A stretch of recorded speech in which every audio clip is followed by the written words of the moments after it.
stopped to think about how much of your worldview you know?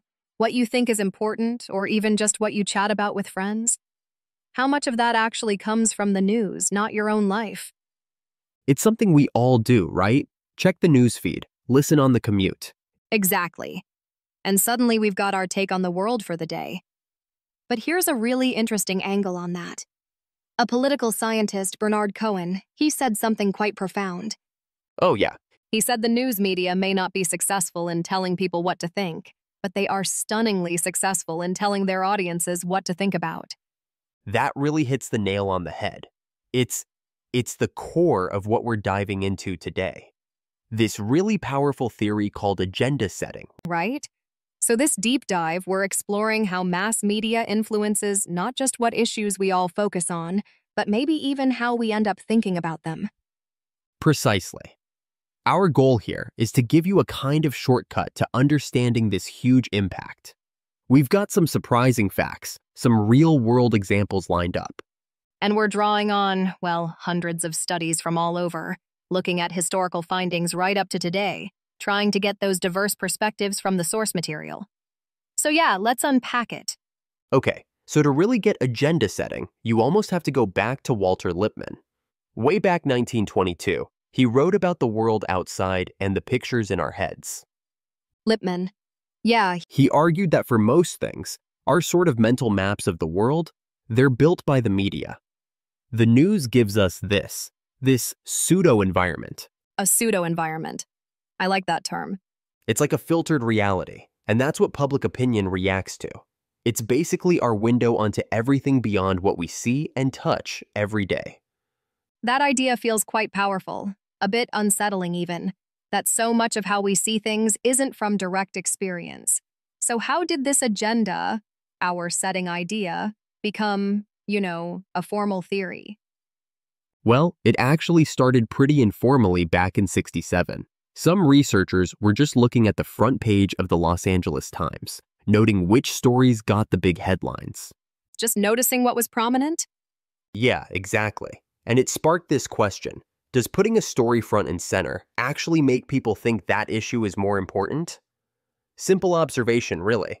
And that led to a proper study in 1968, the Chapel Hill study. That's really where agenda setting theory got its name and its first solid evidence. Okay, Chapel Hill. What did they actually do in that study? What was the big finding? It was pretty groundbreaking. They surveyed undecided voters during the '68 U.S. election. They asked them what they thought the key issues were.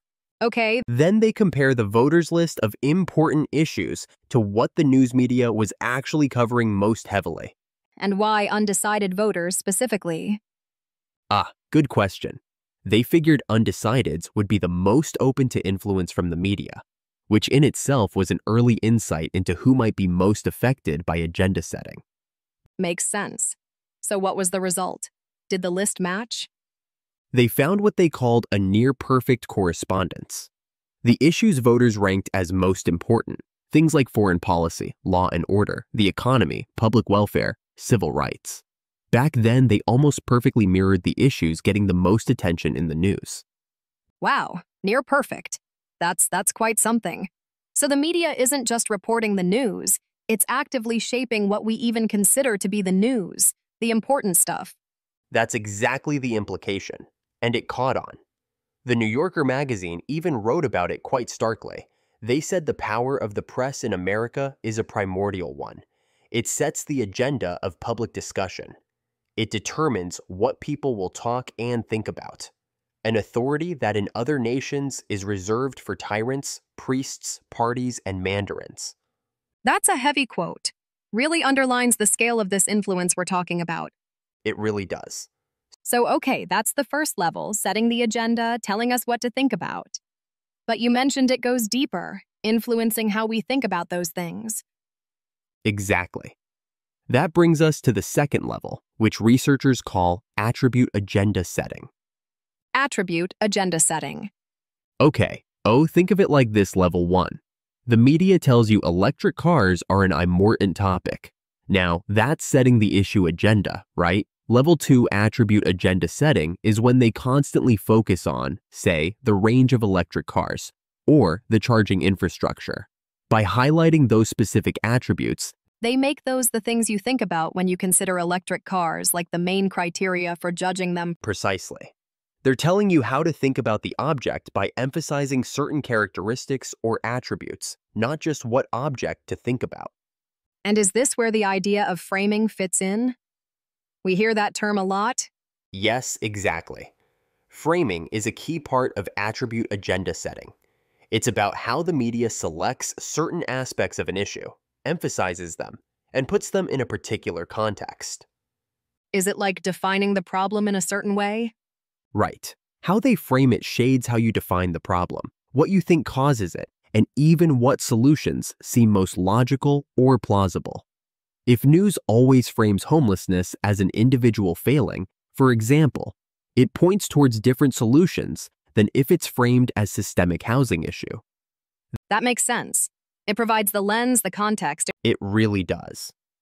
What's really striking, though, and maybe a bit concerning, is when this media agenda seems to operate completely separate from, actual reality. The sources mentioned something called alarmed discovery. Yes, that's when the media narrative seems to drive perception way out of sync with the facts on the ground. There's some classic examples. Like what? Well, take the German oil crisis back in 1973. For months, West German newspapers were filled with negative headlines, talking constantly about an energy crisis. Okay, I think I remember hearing about the oil crisis then, right? But here's the twist. During that period, from September to December, Germany's actual oil imports were stable, in some cases even higher than the year before. So there wasn't actually a supply shortage driving the coverage. Not according to the import data, no. But the perception of crisis, driven by the media, had a huge real-world effect. People panicked. What happened? Petroleum purchases went through the roof. Gasoline and diesel sales jumped 7%. Heavy fuel oil by 15%. And light fuel oil, the kind used for heating, shot up 31% in just 1 month, October 73. All seemingly driven by the media narrative, not the supply reality. Wow. So people changed their buying behavior drastically based on a media-created perception of crisis. The perception became the reality for them. Exactly. That's a perfect illustration. Perception, when fueled by the media, can become your reality. And it's not just perception. It drives actions, economic shifts. It shows the news isn't just a mirror. It's definitely more of a sculptor, like you said. Any other examples like that? Oh, definitely. Look at the US in the early 1990s and crime. Public concern about crime absolutely soared. In Texas, for example, the percentage of people naming crime is the most important problem jumped from just 2% in mid-1992 to 37% by early 1990. A huge jump. So crime must have been skyrocketing. That's what you think, right? Yeah. But the surprising thing is the actual FBI crime rate statistics showed crime was generally declining during that exact. Seriously. Declining. Yes, but news coverage of crime was intense. And even if you took out huge sensational cases like O.J. Simpson or Selena, the correlation between the amount of crime news and public concern was incredibly high, plus 0.73. That's a very strong correlation. So more crime news equal more public fear even as actual crime went down. Precisely. It links into something George Gerbner called the mean world syndrome. The idea that heavy TV viewing, especially of violence, makes people think the world is much more dangerous than it actually is. Right. That pseudo-environment. Lippmann talked about really taking hold. Were there other areas where this happened? Yes. The sources point to a few others, like the war on drugs in the 1980s. Public concern peaked in 1989, with nearly 2/3 of Americans calling drugs the nation's top problem. But drug use itself. Actual drug use statistics hadn't really changed significantly around that peak. Media attention had surged, though. Same pattern with environmental issues. Between 1970 and 1990, Media coverage went up, public concern went up, even while some key pollution indicators were actually trending downwards during parts of that time. So these aren't just isolated incidents, it's a pattern. It seems to be these cases act like sort of natural experiments, showing the media's powerful, sometimes independent role in shaping what we worry about. They're clearly more than just a passive messenger. Okay, so we've established the what in the how of agenda setting and seen how powerful it can be. But how does it actually work mechanically? How quickly does this influence happen? Well, it's not instant like flipping a switch, but the effects are relatively short-term. Generally, the transfer of importance, an issue moving from the media agenda to the public agenda, happens within about 4 to 8 weeks. 4 to 8 weeks? That's fairly quick. It is. There's a fascinating study looking at civil rights concern in the US over 23 years. Public concern levels strongly mirrored media attention from the month before, a correlation of plus 0.71 The preceding month. That's a really tight link. very tight. And with online news and social media now, some studies suggest that time frame can shrink even more, maybe down to just 1 to 7 days for online discussions. Wow. And how long does the effect last? Does it fade? It does fade, yes. This is called the decay rate. Studies suggest it can take anywhere from 826 weeks for the strong correlation to disappear, assuming the media stops emphasizing the issue, of course. So potent, but needs reinforcement. Does it matter what kind of issue it is? Are we more easily influenced on certain topics? Absolutely. That's a key factor. Researchers talk about obtrusive versus unobtrusive issues. Obtrusive, like things that intrude on our lives. Exactly. Obtrusive issues are things you experience directly, your personal finances, the state of the roads you drive on, maybe local crime in your neighborhood, things you see and feel yourself. Okay, so for those, Your personal experience is often a much stronger teacher than the media. If your wallet feels empty, you don't need a news report to tell you the economy is tough for you. So media influence tends to be weaker on obtrusive issues. that makes intuitive sense. If I trip over a crack in the sidewalk every day, I know sidewalk repair is an issue. So what about unobtrusive issues? Those are the ones you mostly encounter through the media. Think complex foreign policy situations, the national debt, maybe fraud, environmental problems like climate change. Things that aren't part of your immediate daily routine, Things we can't easily see or verify ourselves. right? For these unobtrusive issues, the media is often our primary, sometimes only, source of information. So naturally, the agenda-setting effect is much stronger.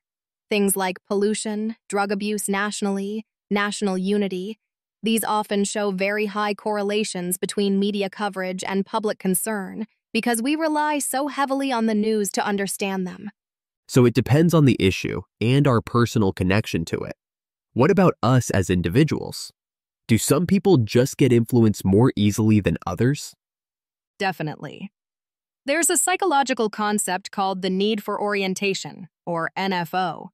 Basically, it's about how much individuals desire information and guidance on a topic. Need for orientation. Your NFO goes up when two things happen. The topic feels personally relevant to you, and you feel uncertain about it.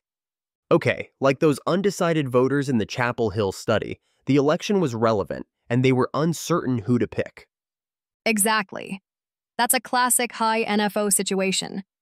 People with a high NFO are much more likely to pay close attention to the media's agenda on that topic, and consequently, they're more likely to be influenced by it. Is there evidence for that? Yes. One study in Japan during a local election found the correlation between the media agenda and voters with high NFO was a staggering plus 86. For voters with low NFO, it was much, much lower. It shows how our own internal state, our need for answers, opens the door to media influence. A huge difference. Okay, stepping back a bit then, who's setting the media's agenda? If they're setting ours, who sets theirs? Is it just journalists deciding? It's complicated. There are several forces. One big one is intermedia agenda setting. Intermedia, meaning media influencing other media. Exactly. Elite high-prestige news organizations, think the New York Times in the US, for example, often set the tone and topic focus for many other news outlets. This can lead to a very similar, sort of redundant news agenda across different sources. So smaller outlets follow the lead of the big ones. Often, yes, journalists watch what their peers cover. The Associated Press wire service, for instance, apparently used to send out daily alerts about what was planned for the Times front page, effectively signaling what was deemed important. That's direct influence. And it's not just news influencing news. Sometimes even entertainment media can set the agenda for news coverage. The example given is the movie Schindler's List. The movie? How did that influence news? Its release in popularity apparently led to a significant increase in news coverage about the Holocaust. Around that time, a fictional film drove the real-world news agenda on a historical topic. That's wild. A movie setting the news agenda? What about more deliberate attempts to influence the news, like political campaigns or PR firms? Oh, absolutely. Campaigns spend fortunes on ads, sure, but they also work hard to get news coverage because people generally find news more credible than paid advertising. Makes sense. Free media versus paid media. Right? And PR professionals constantly feed information subsidies, press releases, data expert interviews to newsrooms hoping to get their client's story told. They pitch it based on newsworthiness. Do they succeed? Often. Does it differ by country? It seems the sources suggest that in the UK, for example, political parties might have more success directly influencing the news agenda, but in the US, journalistic norms about independence seem stronger. So the media often acts more as a bridge between politicians and the public, rather than just a mouthpiece for campaigns. Interesting difference. But ultimately, it sounds like even with all these pressures, other media PR politics, the journalists themselves still hold the keys. That's a crucial point, yes. In the end, the values, traditions, and daily judgments of journalists, what they consider newsworthy, act as powerful filters. They shape what actually makes it onto the media agenda, regardless of who's trying to push what story. Okay, so the effects of agenda setting clearly go beyond just grabbing our attention. How does it actually sway our opinions, or even make us do things? It sounds like this can get quite personal. It definitely moves into shaping opinions and behaviors. This connects to the idea of priming. How does that work? Agenda setting primes us by making certain issues more accessible in our minds. So when we're asked to evaluate something like a public figure, we tend to use the criteria that the news has recently made top of mind. So if the news is all about the economy, You're more likely to judge the president based on their economic performance, maybe ignoring or downplaying other aspects like foreign policy. Because the economy is what's salient, what's prime. so the media influences the yardstick we use to measure leaders. Exactly. And not just the topic, but the tone of the coverage matters too. Consistently negative coverage about a candidate or an issue can definitely influence public approval ratings and how people intend to vote. Positive coverage can do the opposite. Right, that makes sense. It shapes the overall feeling around the issue or person. Can you give some really concrete examples of agenda setting leading to actual behavioral changes? Absolutely. There are some quite stark ones. Remember the University of Pennsylvania example? With the crime coverage? Yes, intense local news coverage about crime on and around campus, including some very serious incidents, was directly linked to a noticeable drop in applications from prospective students, especially women applicants. While other similar universities didn't see that drop. Correct. Other comparable schools actually saw applications increase during that time. It's a clear case where media focus on an issue appears to have directly influenced thousands of individual decisions about where to apply to college. That's a very direct, measurable behavioral impact. What about in politics? Well, there's the idea of issue ownership. Issue ownership? Yeah, The idea that certain parties are seen as being better or more credible on particular issues. Say, historically, Republicans on national security or Democrats on social programs. When the media heavily covers an issue owned by one party. It kind of plays to their perceived strength, gives them an advantage. Exactly. It suddenly boosts their standing in the public eye because the conversation is focused on their turf, so to speak. And we already talked about the German oil crisis. That's a prime behavioral example. Media framing LED directly to people rushing out to buy more fuel. Right? The panic buying. And more broadly, studies show that how important an issue feels to someone, its salience combined with their media use can predict whether they take political action, like writing letters, donating, or attending rallies. So it moves from thought to opinion to actual action. Does this have wider societal effects beyond individuals, like on society as a whole? It seems so. One interesting finding is about social consensus. Meaning everyone starts thinking alike. BN. Not quite like that, but it suggests increased media exposure can actually reduce the differences in opinion between various groups in society, like across age groups, gender, education levels, even race. So the media brings diverse groups closer together and their views on certain issues. That's what studies in places like Spain, Taiwan, and the US have found. It's as if the shared media experience creates a more common ground, a shared understanding, or at least a shared focus, which reduces the opinion gaps between different demographics. It acts as a kind of social homogenizer. You could say that's a fascinating large-scale effect. Does it also shape culture beyond news and politics? Yes, it extends into other cultural areas too. Think about collective memory. How we remember history as a society. Exactly. Media narratives, particularly powerful ones like films or documentaries, play a huge role in shaping how new generations understand historical events they didn't live through. Think about depictions of JFK or Watergate or Vietnam. For many people, the mediated version is their primary understanding. So movies can literally shape our historical identity? In part, yes. And it's not just history. Even something like professional sports. Sports. How does agenda setting apply there? Through creative media production, the way a sport is presented with exciting commentary, dramatic slow-motion replays, in-depth player interviews, flashy graphics can frame the sport itself. The NBA is a great example. How so? The way TV networks creatively produced and framed NBA games focusing on star players and rivalries is credited with helping transform its popularity. Between 1970 and 2000, NBA attendance grew massively from about 4 million to over 20 million fans a year. Media framing made it more compelling. So they set the agenda for how to view the sport as exciting, star-driven entertainment. Precisely. And all of this influencing opinions, behavior, social consensus, memory, even sports fandom.